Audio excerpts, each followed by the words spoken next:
presento gli ospiti. Qui in studio Giorgio Tronca di Prima il Veneto, buonasera. Buonasera a tutti, Tronca. ciao, grazie per l'invito. Grazie molte. Paolo Bonafè di Azione. Buonasera a tutti e grazie direttore per l'invito. Bentornata Giulia Andrian del Partito Democratico, grazie. Buonasera grazie, a tutti, grazie. Il sindaco di Noventa Padovana Marcello Bano. Sindaco, buonasera. Buonasera, grazie per l'invito. Isabella Dotto per Forza Italia. Buonasera, grazie per l'invito. Dottoressa, la consigliera regionale della Lega, Laura Cestari, grazie. Buonasera, grazie a voi per l'invito. Grazie molte. E in collegamento abbiamo Gianluca Pietrosante per Fratelli d'Italia da Bassano del Grappa. Grazie, buonasera Pietrosante. Grazie. Il dottor Massimo Venturato, commercialista, giornalista, bentornato dottore, grazie. Buonasera, buonasera a tutti. E Giada Vianello, criminologa, buonasera dottoressa, sì, molta violenza, molti fatti di cui parleremo stasera, quindi tanti ragazzi che sbagliano, che poi vanno a fare lavori socialmente utili. Giorgio Tronca, prima il Veneto. Allora, innanzitutto volevo complimentarmi con la dottoressa criminologa perché si esprime sempre in modo molto chiaro e sintetico, senza far tanti... Poi io ho ascoltato tutti, anzi, scusami, parlo in Veneto, mica ho ascoltato tutti quanti i vari discorsi, tutti quanti condivido in parte, mica ho un'idea mia personale che voglio esprimere stasera, no? Allora, parliamo di evoluzione, l'evoluzione delle specie. Cioè, mica ho 60 anni ormai, no? E noi accusiamo tutti quanti i tosi di qua, i bulli, questi che altri. Lui non fa altro che adeguarsi, a mio avviso, al sistema che si trova davanti. Allora, è importante la famiglia, perché l'educazione si cambia. Giustamente come hai detto, una volta era diverso, una volta che era le compagnie, si trovava, si dava 4 sciafoni e il giorno dopo si andava a scuola tranquilli, magari con qualche segno sulla faccia, ma nessuno veniva fuori. Cosa che stiamo dando noi altri a sti giovani qua? Cosa che chiediamo? Ora vi faccio piccolo che non parlando nessuno, no?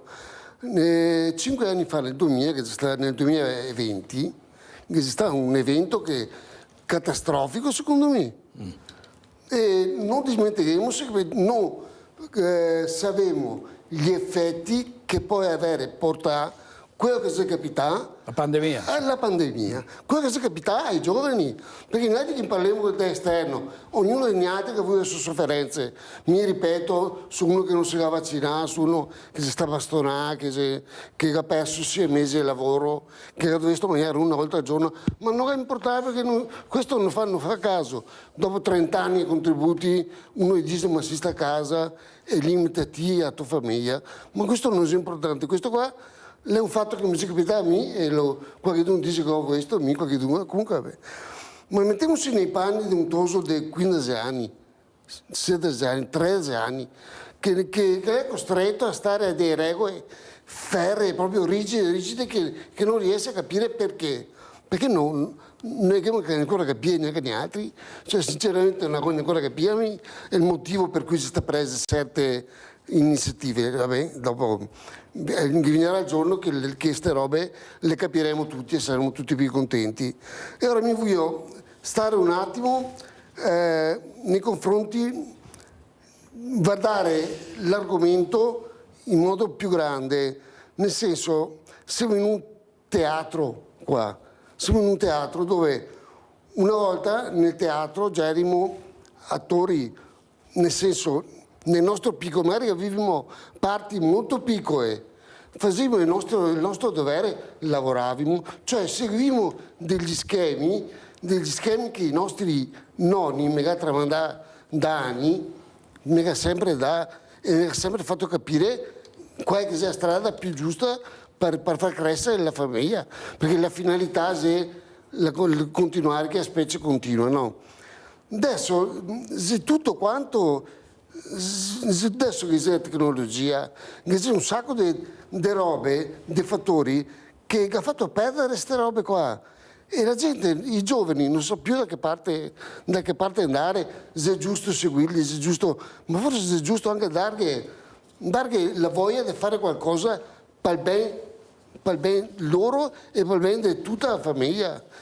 per famiglia intendo tutta la società, purtroppo cosa possiamo aspettarci per il futuro? Il futuro è l'evoluzione di qui, cioè il domani sarà quello che abbiamo fatto gli altri, che abbiamo contribuito a fare anche gli altri. Dunque non cerchiamo di lavarsi le mani dicendo la colpa sua, la colpa del bullo, lui fa questo, lui fa che altro. La colpa la sia anche mia, la sia anche nostra, perché se lui si comporta in un certo modo, se perché non chiediamo gli altri la sicurezza, non chiediamo gli altri un motivo di prendere una strada migliore. Dunque, invece di stare qua a parlare e criminalizzare, per carità, anche a me mi dà molto fastidio il bullismo, cioè lo detesto il bullismo, come che una volta detestavo tante, però cerchiamo di capire il motivo basilare per cui ha fatto la tecnologia, quello che si trova, la giustizia, che rapporto hai con la giustizia un giorno? Una volta casa mia, quando mi ero boccia, delle robe che non dovevo fare e non facevo perché la famiglia mi diceva questo non si fa, mi diceva dall'inizio, la società anche. Adesso non chiede più niente, cioè io ho tutti le mani libere e purtroppo che manca le basi, perché non chiediamo più le basi sostanzialmente forti da poter andare avanti.